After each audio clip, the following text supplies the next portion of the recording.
You can do Nayania Baria, Nayania Manania, Manania.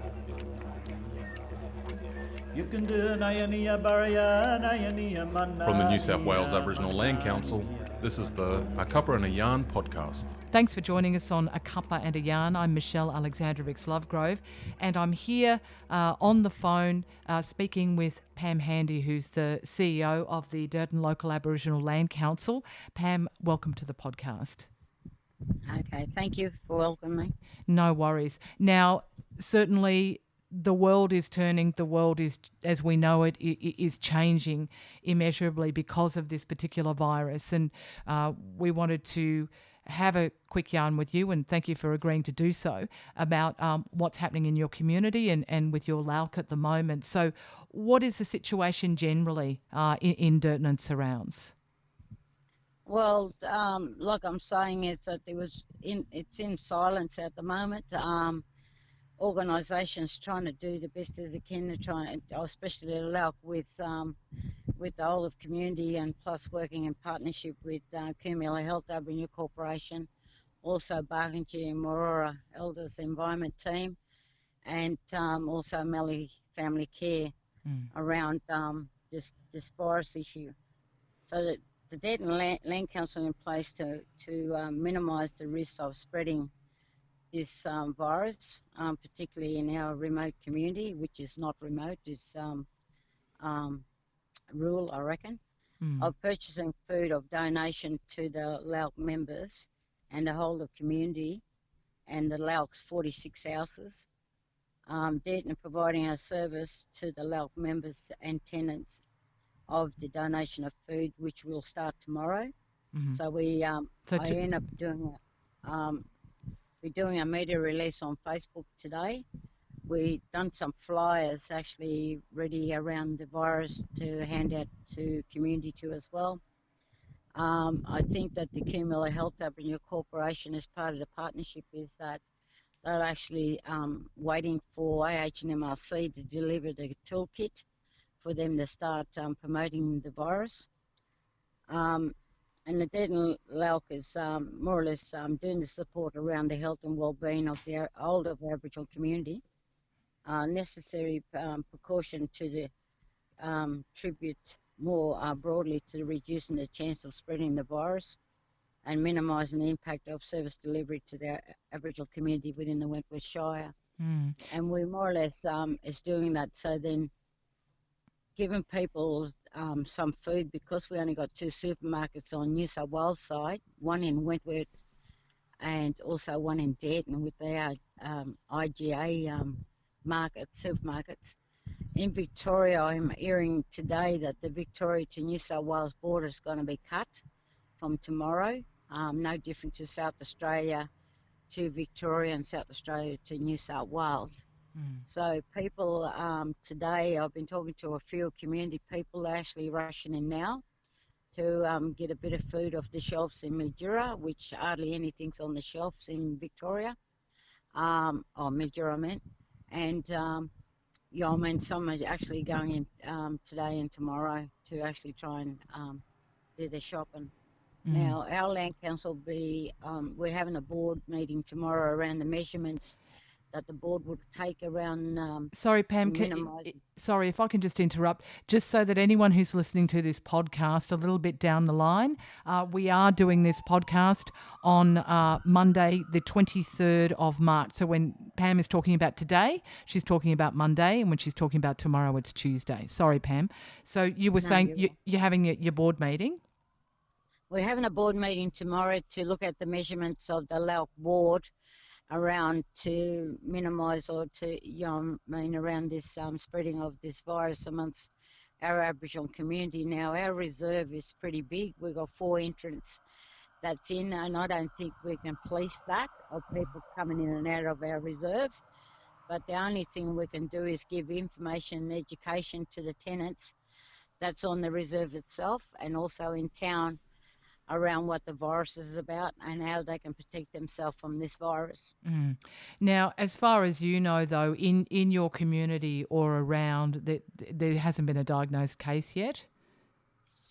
Well, we thought we had one last week, but Yeah. the person actually was in Melbourne, and is still in Melbourne, so he'll be there until another 14 days before he can come home. Right. So I meant her and her little family. So hopefully that, I sent her the what do you call that virus now? The COVID-19. COVID-19, The yeah. COVID-19. Yeah.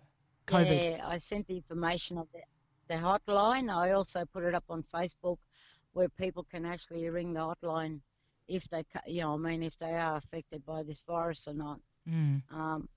The Mildura base was closed down last week because of an episode of 2 cases, as far as I know. So Mildura is just across the border here. We don't know how long that'll spread from there within Mildura itself and then come across border. Because we have transition of Aboriginal people that's coming and to and from communities as far as Walgett, Brewarrina and Burke, Wilcannia, Broken Hill, down towards us into Victoria and then going back home. We don't know if the virus is going to carry, into those other communities. Mm. Look, you're absolutely right. But we're on a cuppa and a yarn. I'm Michelle Aleksandrovics-Lovegrove. I'm speaking with Pam Handy, who's the CEO of the Dareton Local Aboriginal Land Council. Now, Pam, can we just go back for one moment, because I think a lot of people generally, but certainly in the cities, perhaps need to understand the impacts of the sorts of things that they're doing, like the panic buying and clearing the shelves, etc., and even, in Mildura, is that basic food insecurity, you were talking about. You've got one IGA, yeah, in Dareton. That's it. In Dareton and one in Wentworth, which is 17 k's from Dareton alone. You'll have to go 3 hours to Broken Hill to another IGA to get, or to Coles, Woolworths to get food. So what is the situation with people being able to certainly have enough to last them, at least a little while? They're not going to 3 days down the track and they have to be isolated and they've got no way of getting food. Are the shelves bare there too? Yeah, well, especially Aboriginal people live off the common foods like your flour and your sugar and tea leaf and milk and stuff, and most of that's not on the shelf. And toilet paper is very hard to come by, you know what I mean? It's getting harder and harder unless we go back to the old newspaper back in the old pit toilet days, Yeah, I remember that. So it's beyond a joke, but it'd be very rough anyway. But anyway, like I'm saying is that what's really worrying now from today is that Aboriginal people don't have the money behind them. They don't have savings to actually to cater for, to go to go and purchase their food like today. Now the thing is that majority of our people are 100% are unemployed on our side of the border, never mind we under the CRN in Victoria. Now, when that next lease of money that the Prime Minister Morrison announced the other day, they won't get that until next week. Yeah. Now, if the borders are closed, well, we need to have access to proper and appropriate foods from these stores, then we're not going to get it. So, if the IGA's got a community that has got to service Cumula and Dareton, and plus other communities that are outside of Wentworth Shire. So, you've got Golgol, you've got Baronga, you also got Punkeri, Pomona, and also Kerwa. There are other extra towns of people in it. And that's the population, general population overall, black and white people, that we're not going to have enough food on the shelf with these 2 IGAs on our side of the border. Are the IGAs having basically limits on things? I was saying, one packet of this. Yeah. Yeah, they got limits. They got limits on the packet of flour, which is 1. Toilet paper is 1. Everything is just 1 at the moment. And, you'll have to round up your whole family and set them in one by one just to try and get a bulk of stuff. Yeah, that's right, if you can afford to, as you're saying. If you can afford to. So with those limits, you've got cash issues. You're working with other Aboriginal organisations in the area, so to help people. I'm trying to work with other organisations in the area. Sometimes you've got some it all depends who's on there, who's managing these services. Is that they won't even talk to you unless you got to talk to a health worker or a nurse, especially with the medical service. You got to talk to them before you even get to the CEO. That's how bad it is, because the CEO won't talk to nobody. Okay. And that's the issue that I have at the moment. And even with Mallee Family Care, because it's Victorian model, New South Wales fund the Mallee Family Care, which is locally around families and children. They turn around is that you've got to go cross-border to the CEO before you even come back to the middle manager. So these are the issues that I think a lot of people just don't realise unless you're in it. I mean, you're dealing with effectively 3 states, aren't you? New South Wales, Victoria, Yes. and South Australia. Yeah, that's right. And we got transition of Aboriginal people to and from, those states. Now, it's for us to try and police it ourselves. It's very, very hard. It's very, very hard. It's I'm sitting here stressing today to actually get all the information together. I might have to drive around to every else that the whole of community at least, and especially around the land council properties, to hand out information, and then go to the other communities and hand out information and plus food tomorrow. So I'm rounding up women tomorrow morning to actually help me to actually stock the boxes up for each household as possibly, to hand a little bit of food out at least. What are you going to try? Now, I rang up. Yeah. What are you going to try and put in the boxes, Pam?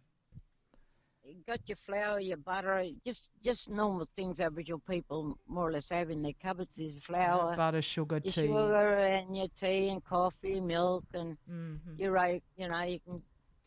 you can and other things too as well. We're not putting water in the containers this time because everyone's got water in their houses.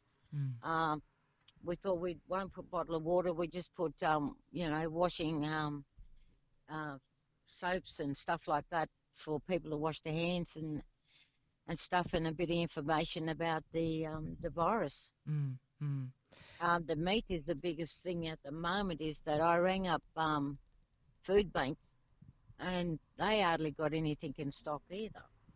I rang for a supply out of Victoria. They don't have any much meat left.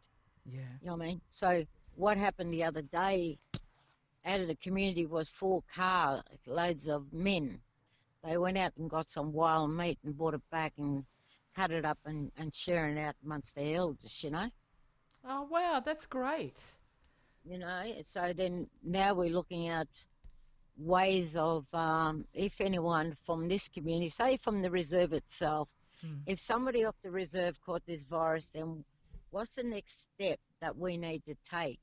And the only thing I can think of, instead of putting them in the motels in the town, there is Warraku, which is 75 k's away out in the bush, and another hour, I think, or half an hour after that is the station that Madaz from Majura owns, that we can actually maybe isolate people way out there.